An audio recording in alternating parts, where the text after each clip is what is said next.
ton vertige? Ça va, ça va. Un peu stressant, mais ça va.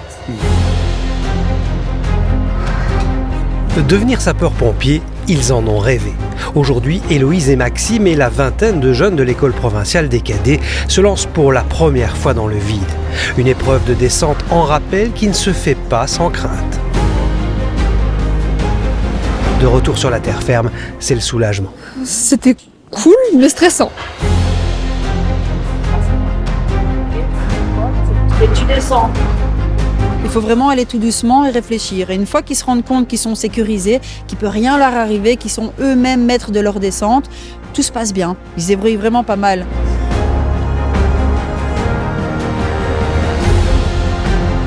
Quelques heures plus tôt, c'est sur les bancs de l'école que nous les suivions. Au programme, présentation du matériel et des mesures de sécurité. Alors, c'est des notions théoriques qui sont très importantes parce que justement à partir du moment où il y a la mise en pratique, il y a des risques de chute de grande hauteur. Donc on insiste beaucoup sur la sécurité et l'utilisation du matériel, savoir utiliser le matériel correctement. J'ai ma main qui passe sur le côté, qui va aller crocheter la boucle. Tous les cours qui sont en train de suivre sont reconnus.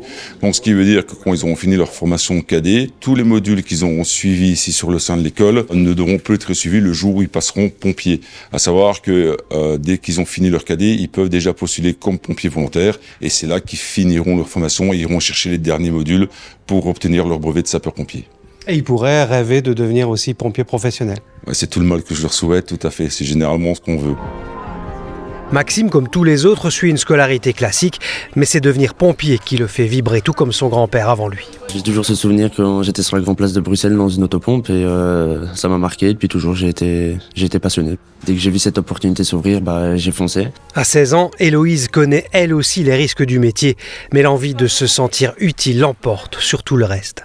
Ça me fait pas peur. En soi, le métier de pompier, c'est plus aussi de l'aide à la personne et c'est un truc que j'aime bien faire.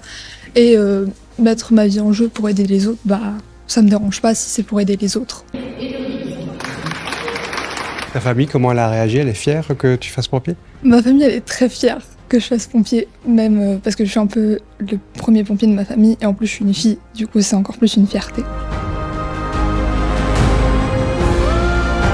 Se dépasser pour servir, sapeur-pompier plus qu'une profession, une vocation.